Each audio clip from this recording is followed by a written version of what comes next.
But then we do not have a common language. Um, I need to be guided on that. But we are speaking a foreign language. The people in the West speak, they are Francophone. There's people in the East, there is Lusophone in parts of Africa where people speak Portuguese. We have parts which are Anglophone. So that's based on the colonialism. But why didn't we, just like Indians after colonialism, revert to what is our own? Then we have a conglomerate called African Union, formed initially as OAU as part of the Pan-Africanist approach.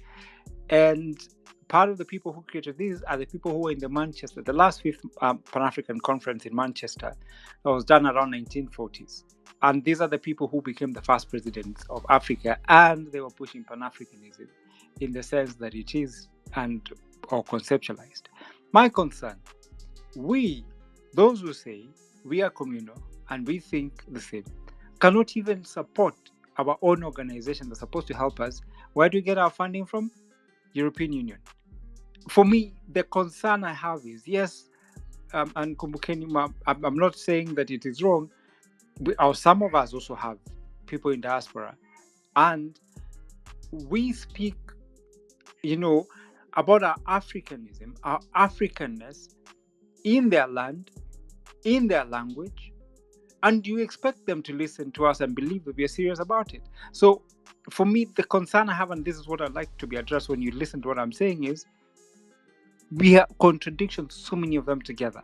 Clarified for me, this Pan-Africanism we espouse and aspire for, how does it relate and, make me understand that a Nigerian, a Kenyan, and a South African, and the people from the Maghreb, as long as within Africa, we are one. And is what puts us together other than being within the continent, and that we need to work to the greater good of our continent. I'll try my level best to remember everything. So if it wasn't the white man or the Arab, let's not forget that, who were our people selling us to? If the white man or the Arab was not involved, who were our people selling us to? So that's the question that we need to all ask ourselves. If the white man and the Arab are not involved and we are selling each other, who are we selling each other to? And the answer simply, and those of you who will continue with that question, and I ask you to sit with it, but I'll give an answer for clarity, is the Arab who's buying us and the white man who comes in to buy us. So you realize way before enslavement even starts actively with the Arabs, the Greek are there, the Romans are there, they're already infecting us with their death culture. And I'll just call it that, death culture. They want to it's almost like an infection that is taking over the earth, and they don't stop to think how we are moving, how is it going to affect things. So our people are selling, and you can see people like in Nzinga, she is confronted with this. You can see that she is struggling with the Portuguese coming, and she's very much against selling her people, but she realizes at one point that she has to do it for whatever reason, and then she goes back to, I can't do it. And this is the struggle that we're in right now with capitalism. If you wanna, because enslavement is part of capitalism, right? So it's a way to survive economically, that they have been lied at that point that in order to survive, because number one, they have been pushed by the whites and the Arabs to that, and I'll move slowly here, to seeing that as the only option economically, because at that point in West Africa, they're taking over the gold trade. They're actually putting up policies that will penalize Africans if they're involved in the gold trade.